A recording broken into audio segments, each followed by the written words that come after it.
सुप्रभातम प्यारे बच्चों। आज हम सभी लोग रिवीजन टेस्ट जो कि हिंदी व्याकरण के अंतर्गत लिया गया था, उस रिवीजन टेस्ट में उपसर्ग, प्रत्यय, समास, अर्थ के आधार पर वाक्य के भेद और अलंकार से संबंधित प्रश्न पूछे गए थे। इन्हीं प्रश्नों के विषय में हम लोग जानेंगे आज की इस क्लास में। तो आइए चलते हैं रिवीजन टेस्ट के अंतर्गत, देखते हैं पहले प्रश्न को।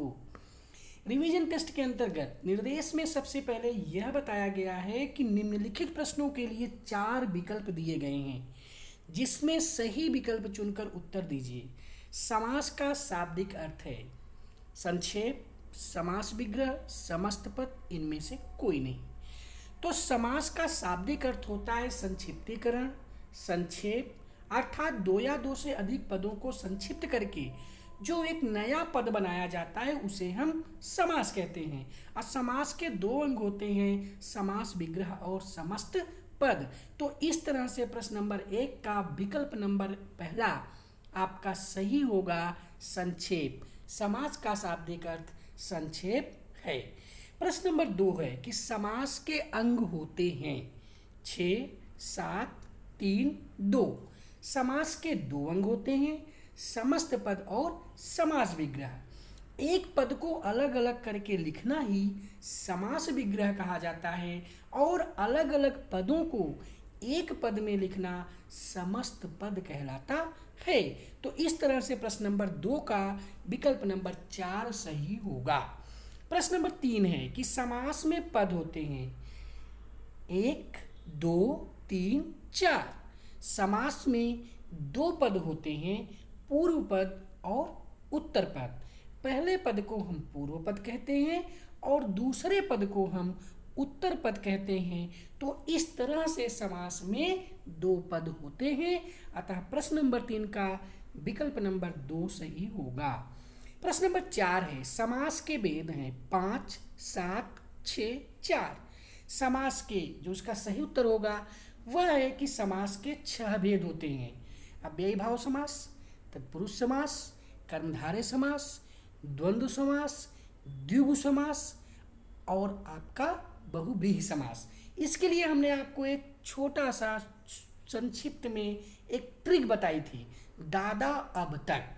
दादा अब तक के इस ट्रिक के से हम 6 समास को एक साथ याद कर सकते हैं। दादा से, पहले दा से द्विगु समास, दूसरे दा से द्वंद्व समास, आ से अव्ययी भाव, बा से बहुव्रीहि, ता से तत्पुरुष और का से कर्मधारय समास होता है। प्रश्न नंबर 5 है इस तरह से प्रश्न नंबर 4 का विकल्प नंबर 3 सही होगा। समास के 6 भेद होते हैं। प्रश्न नंबर 5, तत्पुरुष समास के भेद हैं 9, 6, 7, 8। तत्पुरुष समास के 6 भेद होते हैं, मतलब 6 भेद होते हैं। द्वितीया कर्मकारक तत्पुरुष समास, तृतीया करण कारक तत्पुरुष समास, चतुर्थी संप्रदान कारक तत्पुरुष समास, पंचमी अपादान कारक तत्पुरुष समास, षष्ठी संबंध कारक तत्पुरुष समास, सप्तमी अधिकरण कारक तत्पुरुष समास। तत्पुरुष समास के भेदों में प्रथमा कर्ता तत्पुरुष समास नहीं होता है, इसलिए तत्पुरुष समास के 6 भेद होते हैं, द्वितीया तत्पुरुष समास से लेकर के सप्तमी तत्पुरुष समास तक। अतः प्रश्न नंबर 5 का विकल्प नंबर 2 सही होगा, 6। प्रश्न नंबर 6 है कि दोनों पद जिसमें प्रधान होते हैं, द्वंद्व समास, द्विगु समास, अव्ययी भाव समास, तत्पुरुष समास। तो हम आपको बता दें कि जिस समास में पूर्व पद यानी पहला पद प्रधान होता है तथा अन्य विभक्तियों का लोप होता है, अर्थात अन्य विभक्तियां गौण होती हैं, वहां पर आपका अव्ययी भाव समास होता है। और जिस समास में उत्तर पद यानी दूसरा पद प्रधान होता है वहां पर आपका तत्पुरुष समास होता है। जिस समास में पहला पद संख्यावाची होता है वहां पर आपका द्विगु समास होता है। और जिस समास में पहला और दूसरा दोनों पद प्रधान होते हैं वहां आपका द्वंद्व समास होता है। तो इस तरह से प्रश्न नंबर 6 का विकल्प नंबर 1 सही होगा। अव्ययी भाव समास का उदाहरण है बेकाम, हर रोज, हर घड़ी, इनमें से सभी। तो इसमें जो है बेकाम मतलब बिना काम के, हर रोज रोज रोज, हर घड़ी घड़ी दर घड़ी। तो यहाँ पर बे, हर और हर ये सभी अव्यय शब्द हैं और पूर्व पद में हैं। अब पहले पद में होने के कारण इनकी प्रधानता है, इसलिए ये अव्ययी भाव समास के सभी उदाहरण हैं। अतः प्रश्न नंबर 7 का विकल्प नंबर 4 सही होगा इनमें से सभी। प्रश्न नंबर 8 है तत्पुरुष समास का उदाहरण है रोगमुक्त, धनहीन, जीवन साथी, इनमें से सभी। तो यहाँ पर आप देखेंगे रोग मुक्त मतलब होता है रोग से मुक्त, धनहीन धन से हीन, जीवन साथी जीवन का साथी, और इसके बाद इनमें से सभी। तो कहने का तात्पर्य यहाँ पर यह है कि तत्पुरुष समास के यहाँ पर तीनों उदाहरण हैं, यानी रोग से मुक्त, धन से हीन, जीवन का साथी। तो हमारा जो ऑप्शन होगा तत्पुरुष समास के उदाहरण में वह होगा ऑप्शन नंबर 4 सही है। तो प्रश्न नंबर 8 का विकल्प नंबर 4 सही होगा इनमें से सभी। प्रश्न नंबर 9 है विशेषण और विशेष्य का संबंध है, हमने आपको बताया था। ठीक है, इसमें विकल्प है कर्मधारय, अव्ययी भाव समास, तत्पुरुष, द्वंद्व। जहाँ पर पहला पद विशेषण और दूसरा पद विशेष्य होता है उसे हम कर्मधारय समास कहते हैं। और जहाँ पर पहला पद प्रधान होता है अव्ययी भाव समास है, जहाँ पर दूसरा पद प्रधान होता है तत्पुरुष समास है, जहाँ पर दोनों पद प्रधान होते हैं द्वंद्व समास है। तो इस तरह से प्रश्न नंबर 9 का विकल्प नंबर 1 सही होगा कर्मधारय समास। प्रश्न नंबर 10 है संख्यावाचक समास है द्विगु समास, तत्पुरुष समास, इनमें से कोई नहीं, द्वंद्व समास। दोनों पद की जहाँ प्रधानता होती है द्वंद्व समास, दूसरे पद की जहाँ प्रधानता होती है तत्पुरुष समास, पहला पद जहाँ पर संख्यावाची होता है उसे हम द्विगु समास कहते हैं। तो संख्यावाचक समास हमारा क्या है? द्विगु समास। अतः प्रश्न नंबर 10 का विकल्प नंबर 1 सही होगा। प्रश्न नंबर 11 वाक्य के भेद हैं 5, 4, 3, 2। वाक्य के 2 भेद होते हैं, अर्थ के आधार पर वाक्य के भेद और रचना के आधार पर वाक्य के भेद। इस तरह से प्रश्न नंबर 11 का विकल्प नंबर 4 सही होगा 2। प्रश्न नंबर 12 है अर्थ के आधार पर वाक्य के भेद हैं 10, 11, 8, 9। तो अर्थ के आधार पर वाक्य के 8 भेद होते हैं, अतः प्रश्न नंबर 12 का विकल्प नंबर 3 सही होगा। प्रश्न नंबर 13 है पृथ्वी गोल है, इच्छावाचक वाक्य है, संदेहवाचक वाक्य है, विधानवाचक वाक्य है, संकेतवाचक वाक्य है। तो पृथ्वी गोल है यह सरल वाक्य है, साधारण वाक्य है, और इसी सरल और साधारण वाक्य को ही विधानवाचक वाक्य कहा जाता है। अतः प्रश्न नंबर 13 का विकल्प नंबर 3 सही होगा। प्रश्न नंबर 14 है काश मेरे पास कार होती। वाक्य है संदेहवाचक, इच्छावाचक, संकेतवाचक, विधानवाचक। अब यहाँ पर आप देखेंगे काश मेरे पास कार होती, तो काश के बाद क्या है? विस्मयादि बोधक का चिन्ह है। तो यह क्या है? यह हमारा इच्छावाचक शब्द है, क्योंकि इसमें हमारी इच्छा प्रकट हो रही है। अतः प्रश्न नंबर 14 का विकल्प नंबर 2 सही होगा। प्रश्न नंबर 15 है वाक्य के अंग हैं 2, 3, 4, 5। वाक्य के 2 अंग होते हैं उद्देश्य और विधेय। अतः प्रश्न नंबर 15 का विकल्प नंबर 1 सही होगा 2। प्रश्न नंबर 16 है छोरटी है गोरटी या चोरटी अहीर की में अलंकार है यमक, श्लेष, अनुप्रास, उपमा। 2 या 2 से अधिक वस्तुओं के बीच में जो समानता या तुलना बताई जाती है वहाँ उपमा अलंकार होता है। श्लेष का शाब्दिक अर्थ होता है चिपकना, यानी जहाँ पर एक ही शब्द में कई अर्थ निकले वहाँ श्लेष होता है। यमक का अर्थ होता है युग्म या जोड़ा, जहाँ पर एक ही शब्द एक से अधिक बार आए किंतु उसके अर्थ अलग अलग निकले वहाँ यमक अलंकार होता है। और अनुप्रास अलंकार में अनु माने बार बार, प्रास माने वर्ण, यानी एक ही वर्ण जिस पंक्ति में बार बार आता है वहाँ पर अनुप्रास अलंकार होता है, जैसे छोरटी, गोरटी, चोरटी, अहीर की। तो यहाँ पर अनुप्रास अलंकार होने के कारण प्रश्न नंबर 16 में विकल्प नंबर 3 सही होगा अनुप्रास अलंकार। प्रश्न नंबर 17 है काली घटा का घमंड घटा। यहाँ पर काली घटा का घमंड घटा, घटा शब्द यहाँ पर दो बार है। पहले घटा का अर्थ होता है काले बादल और दूसरे घटा का अर्थ है घटना यानी कम होना। तो उपमा श्लेष रूपक यमक, इसमें आप जो है प्रश्न नंबर 17 में विकल्प नंबर 4 सही होगा, यमक अलंकार। इसके बाद प्रश्न नंबर 18 है कि अलंकार शब्द बना है अलधनकार, आधनकार, अलकधन और अलमधनकार।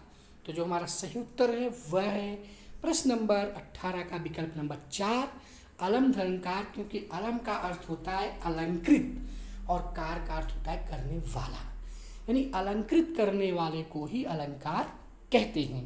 प्रश्न नंबर 19 है पीपर पात सरिस मन डोला में अलंकार है मानवीकरण, उपमा अलंकार, रूपक अलंकार, उत्प्रेक्षा अलंकार।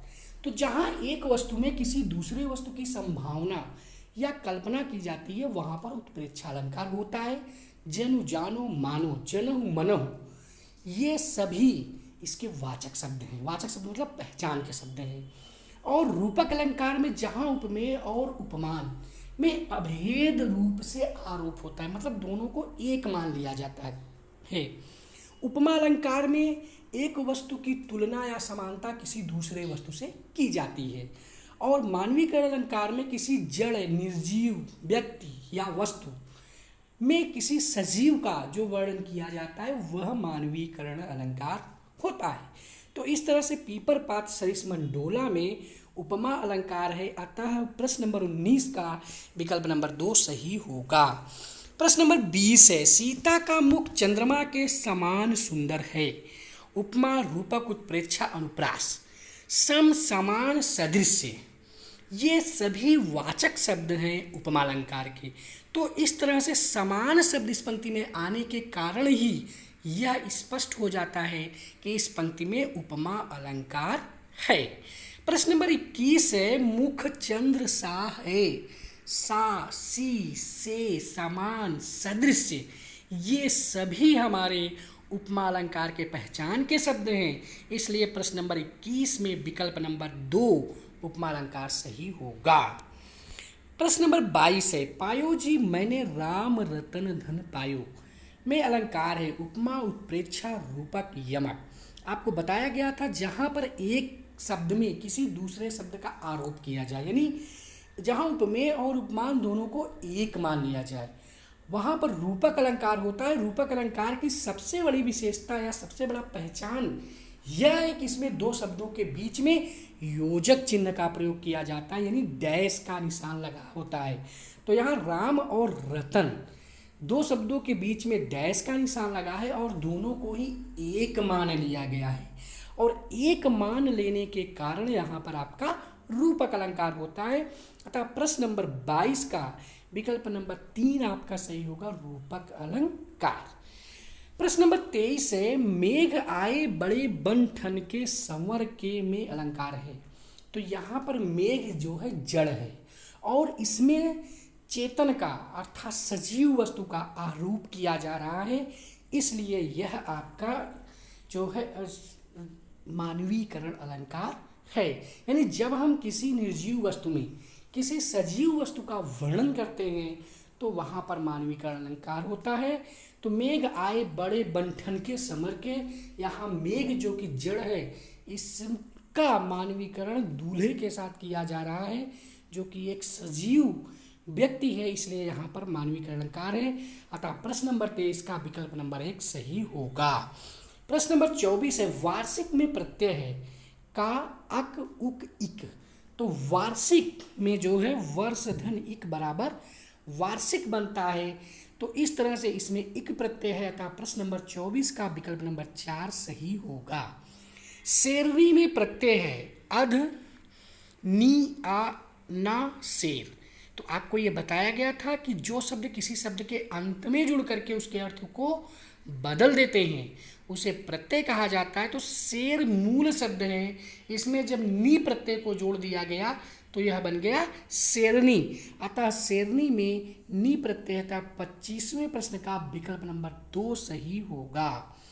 प्रश्न नंबर 26, लाल सा नीला सा पीला सा में प्रत्यय है। लाल नीला पीला सा। अब यहाँ पर जो है आपका जो प्रत्यय है वह है सा, क्योंकि लाल नीला पीला ये तीनों ही मूल शब्द हैं और इनके साथ सा प्रत्यय जुड़ जाने से यह बन जाता है आपका लाल सा नीला सा पीला सा। तो प्रश्न नंबर 26 का विकल्प नंबर 4 सही होगा। प्रश्न नंबर 27 है, तत्पुरुष में उपसर्ग है। तत्पुरुष इनमें से कोई नहीं, तो तत्पुरुष में आपका विकल्प नंबर पहला तत् यह सही है, अतः प्रश्न नंबर 27 का विकल्प नंबर 1 सही होगा। प्रश्न नंबर 28, मुखिया में प्रत्यय है। या उ इनमें से कोई नहीं, तो मुखिया में या प्रत्यय है, अतः प्रश्न नंबर 28 का विकल्प नंबर 2 सही होगा। क्रियाओं के अंत में लगने वाले को कहते हैं तद्धित, कृत, उपसर्ग, इनमें से कोई नहीं। तो जो संज्ञा सर्वनाम और विशेषण के साथ जिनका प्रयोग होता है उन्हें हम तद्धित प्रत्यय कहते हैं, इन्हें हम तद्धितांत भी कहते हैं। इसी तरह से जो क्रियाओं के अंत में लगते हैं उन्हें हम कृत प्रत्यय कहते हैं, इन्हीं कृत प्रत्यय को ही हम कृदंत प्रत्यय भी कहते हैं। तो प्रश्न नंबर 29 का विकल्प नंबर 2 सही होगा, कृत प्रत्यय। प्रश्न नंबर 30, संज्ञा सर्वनाम विशेषण और अव्यय के अंत में लगने वाले को कहते हैं कृत, कृदंत, तद्धित, तद्धितांत। तो यहाँ पर आपका दोनों ऑप्शन सही है, तद्धित और तद्धितांत दोनों। तो संज्ञा सर्वनाम विशेषण और अव्यय के अंत में लगने वाले को कहते हैं तद्धित प्रत्यय या तद्धितांत। तो इस तरह से ऑनलाइन रिवीजन टेस्ट के अंतर्गत जो भी हिंदी ग्रामर से संबंधित प्रश्न पूछे गए थे उन प्रश्नों का हम लोगों ने हल सहित उत्तर जाना। आज के लिए बस इतना ही। धन्यवाद। जय भारत, जय हिंदी।